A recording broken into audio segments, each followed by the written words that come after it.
Facebook people, look who we have. We have Melo right here today. Hi, Melo. How you doing? Great. We chatted a little bit before we went to Facebook Live. The way I'd like to introduce Melo is that it took him 20 years to get the guts to go on stage. He's 3 years into being brutally honest as a comic. Am I right with that? Sometimes a little too honest, yeah. I love it. And he does comedy songs. So you're a comedian and you play songs and make them funny, like parodies or? I don't do a lot of parodies. I've done a couple here and there, but nothing major. But I do some original songs, original music. And I try to like do a set, I'll do 5 minutes and then end with a related song, that type of thing. That's so great. So I love that. It's a little different. So it still does the stand up, but I enjoy just writing goofy songs, usually about my dick or about maybe being gay, that kind of stuff.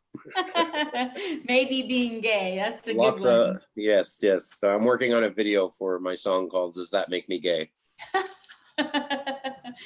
Well, talk to me about the fact that you waited a long time to have the guts to go on stage, because I didn't start till I was 63, Melo. So wow. I want to hear your story. Yeah, I mean, I've been ever since I heard Eddie Murphy's Delirious in grade 7. Somehow I got a cassette tape that someone taped over the library tape with Eddie Murphy, and I became a fan instantly. And I had that thing memorized. And then I grew to love George Carlin and just the craftsmanship and the artistry that he brought to stand-up comedy. And it just became, man, I want to do this. I can't do this. Oh man, I want to do this. And I would play in like crappy bands, and people were like, "You're playing a band, so what's the difference?" I'm like, difference is there's 4 or 3 other people that, if you screw up, they can kind of keep the train rolling. So that fear of like, well, what if I just like completely forget everything and I'm up on stage, there's no one else. And then they'd be like, "Oh, but you're funny." And I'm like, yeah, I'm funny because you're not paying me to be funny, Once you get on stage, it's like, you got to have a higher level. And then it took a while. I got separated in 2017, and I kind of just said, fuck it. I said, let's do this. And it was the second show. The first show I did, there was a lot of friends and a lot of people I knew actually running the show. The second show I did was just an open mic nearby here. I knew absolutely nobody. I was there by myself, got on stage, did my little 5 minutes. And I remember getting off the stage going, I'm home. Like, this is what I need to do. And it's been so much fun since. Isn't it great? It's like, for me, it's like being in a really good episode of Welcome Back, Kotter. Yes, love that show. And you get to hobnob with people that think like you and a bunch of wisecracks. And we're all, most of us have some sort of mental illness as well, so we can relate with that. Yeah, it's like I wish I grew up in the 50s, because I'm 69 years old. So I went to school when you were cuckoo for Cocoa Puffs if you were funny, Oh yeah. I mean, even in the 70s, I grew up in the 70s, and even still, yeah, absolutely. Yeah. And so your comedy, like, where all has it taken you, like to what was it? When did you bring in music? What clubs have you worked at that you've really enjoyed? I actually, I brought in music right away on my first set. I had a song about my dick that I wrote, and I performed that after making fun of my small dick for 3 minutes, and then played my song. It's called "Grover, Not a Shower," and and people seem to like it. So I'm like, all right, this is great. And then I was at a friend's house, and we're walking by the stairs, and we kind of brushed a little too close together. And we're like, oh, you know how guys do it? Like, they're like, oh, God forbid we're gonna be gay. And he says to me, like, whoa, does that make me gay? And I'm like, that's a song. That's a song right there. And then I think by the next night I had that song written.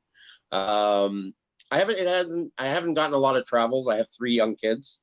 So what ages are your children, Melo? They're 8 years old, and then I have twin 6-year-old boys. So all boys. So I can't just pick up and go and, go Mhm. across the country or go to the States or, for 4 days, because I got these little rugrats with me half the time. So I haven't had the opportunity to travel as much as I'd like to, although I'm starting to think about weekend trips down to New York, and things like that. It's not too far from me. Maybe even Cleveland, that kind of thing, where, Detroit, 5-6 hour drives. I'm thinking of doing that once this COVID crap ends. Yes. But I've done Yuck Yucks here in Hamilton, which it was like I was just like, oh my God, that's a Yuck Yuck sign. It was like an amateur night, but I was like, whatever, I loved it. Wow. And then we have a club here in Kitchener, Ontario, about an hour away from Toronto, and they have the best comedy show every Tuesday. It's called Rhapsody Black Ball Comedy in Kitchener. And it's just a good crowd. They always have people there. A shitty night is 50 people, which is great. Yeah, it's really good. They've been doing it for a couple of years now, and it's always a good time. They always get really good headliners. So I always love performing there. It's one of my favorite places to perform because the audience is there for comedy. They're there to listen. They're receptive. They're respectful. And I always seem to do my best there because that crowd energy. Yes. Nothing like it, No. There isn't. No. Sometimes have you noticed if the crowd is really hot, they're talking to each other and laughing and in a good mood. Before you even take the stage, they're laughing. Yeah, that's it, right? And stuff that, you've done before that hasn't really gotten a laugh, all of a sudden you're like, oh, I got a little chuckle there. I got a laugh there, or, Yeah. So yeah, it's because there's nothing worse than, I don't mind performing for one person if that person's listening. There's nothing worse, and we've all done it, where you're performing and nobody is fucking listening to you at all. That is the worst. Where you're just like, why am I even doing this? Exactly. So yeah, as long as I have one person or a table that I can like focus on, hey, I'm good. I'm happy. I started in California, and then I went back home to Portland, Oregon, where it's quite a bit of young people at the open mics doing comedy, Right. and then me once in a while, somebody else. And I saw the way that they would like bump their neighbor and go, let's go out for a smoke when I took the stage, because I was terrible at first, Of and they course, didn't we want all to are. listen. So I literally would do sit-ups during my whole set. Or, I would do a trivia contest. Okay, you heard my jokes. Now I have a present. Who remembers what I said where I was at a comedy last night or something? Right. And give out a present so that word spread. We want to stay and listen because she's going to give out a really cool. It's the only way I could get people to listen. Nice. That's pretty smart, actually. It's very, it's like so much shtick you have to do to get people Yeah. to listen to you until you get good. Why should they listen? I'm Right. not good yet. Oh yeah. No, I am not good yet, is what I was saying. yeah, neither. I'm at that point too. I mean, I'm only 2.5, almost 3 years in. I'm not that great. I have some bits that work really well, and then I have stuff that I try that is like, okay, this is not working. But I found, bombing, that was the fear for 20 years was bombing. And now Yes. it's like, oh, well, like you bomb, you just move on to the next one. It's 5 minutes or 6 minutes of your life. No one dies, No, I you remember go it used to just be so horrifying to bomb. And now I'm finding that when I think I'm bombing, they're thinking I'm doing really well. So, yeah, a lot of times like that. Yeah, a lot of times. All right, I'll tape all my shows, and I Mhm. think I'm doing, pretty good, and I'm getting a lot of laughs. And then I realize when I listen back, the laughs weren't really that loud. Yeah. But you can see the people's smiles. You can see the people's, little quiet chuckles. So you're thinking you're doing great, right? And then you go and listen back, and you're like, I can't hear anything, any crowd in there. Like, is there anybody Yeah. there? Real tape, and one person will be laughing really hard, and you're going, oh, I didn't do this so one person could get it, but hey, it's better than nobody. Right. Exactly. But what's again, the what's the favorite thing that you've seen happen when you have been at a comedy club or show? some of the really good guys and some of the pros, how they handle hecklers. And crowd work. I'm afraid of crowd work still. I jump into it a little bit, but I'm very cautious with it. And I've seen there's a guy up here locally that his whole show is crowd work. He has no bits. I mean, I'm sure some of the jokes are interchangeable and whatnot, and you can use them night after night, but he does his whole show just talking to the crowd, and it's a riot. And I remember watching him and going, why am I doing this? I can never be as close as this guy. This guy's amazing. So that's been a lot of fun, is actually to see all this talent out there that I normally wouldn't see, this whole circuit that's out there that as a comedy fan, I had no idea this was out there, Yeah. You had to go to Yuck Yucks or some of the bigger clubs to see any comedians. And meanwhile, the cafe down the street is having a comedy night every month or whatever, right? So that's been a lot of fun to actually see a lot of other talents, because I'm a fan of comedy, period. Me too. I've been a fan of comedy since I was a kid. So to see all these comics, and you see a comic and they do a premise and you're like, fuck, what didn't I think of that? Damn it. You're like, that is brilliant. Yeah, I get upset, but it's great. Have you ever sat and watched a comic and you thought, what the hell are they doing? They're doing something to a level so high that your mind can't wrap around what they're doing. They're doing something great, but you can't break it down. You can't, right. And you got to just think, well, this is a guy that's been doing it for 10 years. Yeah. This is a guy that's been doing it for, even 8 years or whatever, like, and hustling and doing it every night and kind of, hashing it out. And, now we're seeing the success, but we didn't see the 5 years of buildup and the failures that came along with that. Right. That's right.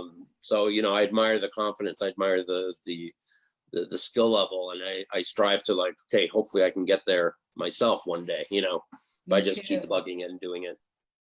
Me too. Yeah. So what do you want people to know that you have coming up? Well, nothing coming up, thanks to COVID-19. There is anything on Zoom that you want that's coming up? No, we talked a little bit about this before we went live, and I did a few Zoom shows in the beginning because it was like, we need to do comedy, we need to do it, Yeah. And it was okay, but it just doesn't have that same live, that live interaction with the crowd. It's just not. It's like, how are you gonna go like this and go? Yeah, and you can hear a laugh, but then it's delayed and it throws off your thing, and then somebody's eating chips too loud on the mic, and you're throwing you off, and it's and you're sitting there, so if you have act outs and things that you like to do, it just doesn't come across the same way. I always, sometimes it's a crutch, but I always feel like at least I have a comedy song that I can just do, and eat up 3 minutes or 2 minutes with that, because I know it's a funny song and people will like it, and I don't have to, do much. But yeah, sometimes that's a great idea. Yeah, I enjoy doing the comedy, and I debated, and I talked to a lot of comics that hate, the guitar comedy stuff. But then they also tell me that I can't get Pierce's song out of my head, and I'm like, all right, good. But like I said, I try to, like, set up the song with a bit first, so, like, my does that make me gay? I'll usually set that up with, would you suck a dick for $1 million, and about my friend Tony that's like, no fucking way, and this and that, and how silly and homophobic he is. And it's like, $1 million? Are you kidding me? Give me that dick. Damn right. If you know anybody with $1 million that needs their dick sucked, Linda, you let me know. I'll be over there. Fuck right. Doesn't make me gay. You have to beat me off of them. Right? Okay, we'll share. We'll share. All right. He gets a 2 for 1. But yeah, so I try to do the traditional stand up and then tie a song together at the end. Smart. So that's a great way to do it. It seems to work for me. It's a little different, so I think people remember it sometimes. Like, I'll get they don't know my name, but they'll be like, you're the guy with the songs, So it differentiates me a little bit, I think, and it's a lot of fun. So where can people find you on the internet? So main thing is Instagram is I pretty much use Instagram for my comedy page, and that's just at Melo Comedy. I've recently discovered TikTok, which is all the rage with the young people. Yeah. So what do you go by on there? What's your it's Melo Comedy Canada. So if you go to TikTok at Melo Comedy Canada, follow me. I'm not shaking my titties or anything, but hopefully I can make you giggle. It's not like your OnlyFans page, right? No. Nobody's paying a monthly for this. I tell you that. They might pay me to put my clothes back on. Maybe I'll try that. So Instagram and TikTok TikTok. are my main two comedy pages that I try to Very good. use and get out there on social media. What do you want to tell people? Because this, I don't know about you. I'm so old. I almost went through the influenza pandemic of 1918, but not quite. So what do you want to tell people how to get through a pandemic? We're the voice of reason. We are. Are we? Yeah. We're still trying to figure this shit out ourselves. I mentioned before, I have mental health issues. I have depression. It's not easy during this time to suffer those things. So, there are, Zoom and house party and, FaceTime, all these things, talk to your friends, still socialize as much as you can, because it can be hard on your own.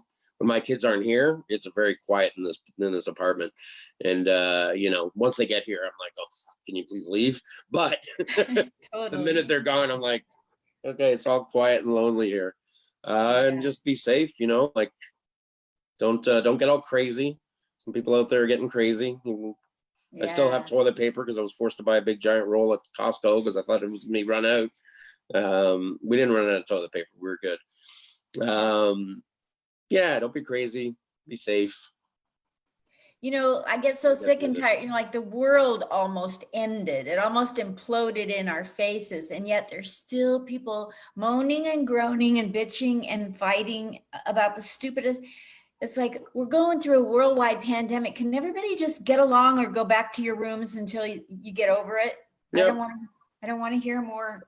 I've been going on long drives by myself to kind of help me cope and just get out there and get some fresh air. I do photography as well, so I bring my camera and that type of thing. And I got shit on. Photography of nature then?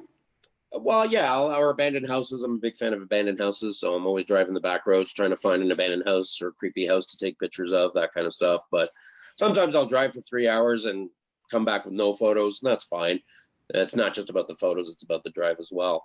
But yeah, my point being is I had so many friends on my Facebook that were just lost it on me. And I'm like, I'm in my car. I can't give COVID to myself. I didn't talk to anyone. I didn't touch anybody. Relax. I needed that for my mental health. And it's like, do things for your mental health, because I'm seeing articles out how, the next crisis that we're going to be facing is a mental health crisis. And this is kind of a catalyst for a lot of people that are suffering with mental health. So, and talk about it. That's something even, I talk about being brutally honest and joking about anything, and whether it's, the fact that I'm a grower or, that I got circumcised last year at 48, I'll talk about it on stage, but that includes depression as well. I had one of my roughest days last year, and then I had to do an open mic that night. And I'm like, how the fuck am I going to make people laugh after I'm sitting here with these dark thoughts in my head? And I I worked it into a 10-minute bit about depression and just how your brain just is stupid and everything. So I think talking about it, is really good. So healthy. Don't be ashamed. 1 out of 3 people have mental health issues.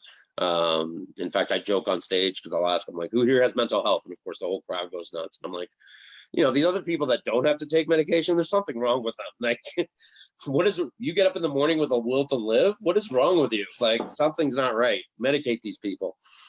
But have fun with it, and that's it, man. We're only here once. That's right. That's it. It's been a joy to have you on and get to know you. It's been a lot of fun, Linda. Thank you. It's so much fun. Anytime you have anything open up, like, let's say you lose your ever-loving mind and you do a Zoom show and you want me to tell people about it, come back and plug anything you want. Awesome, Linda. Appreciate it. I appreciate you. It's been fun getting to know you. Thank you so much. And yeah, support local comedy, guys. Support your local arts, period. Go to Ontario, hit him up and tell him you're going to come and watch him do comedy. Help each other. It'll be fun. Yeah. All right, Linda. Bye. Love you lots. I miss you already. Bye. Everybody's